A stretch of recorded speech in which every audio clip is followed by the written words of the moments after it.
We will check kung yung number ay positive ba, negative, or zero siya.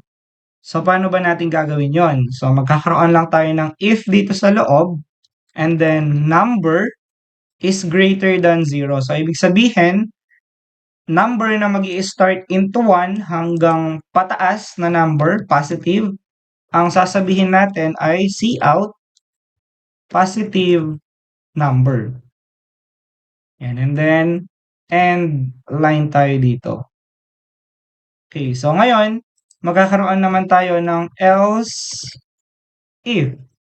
So sa else if natin, kabaligtaran naman, if yung number is less than siya sa 0, and ito yung mga negative na number natin, magsi-cout tayo ulit, copy and paste, palitan nyo lang ng negative number.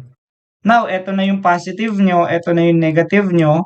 Ang last option naman natin, which is yung else, is ipapakita natin dito na yung number natin ay 0 siya. So, sabihin na lang natin, the number is 0. Kapag naging 0 yung number natin, of course, mag-exit na yung program natin. Okay? So, kapag naman hindi 0, negative lang at saka positive ang nilalagay, babalik pa rin tayo dito sa enter number natin. Then, copy natin siya. Run natin.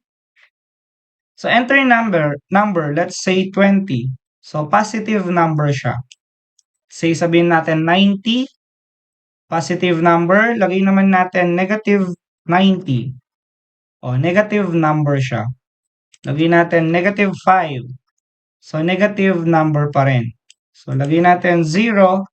Yun, the number is 0. And then, mag-exit na yung mismong program natin.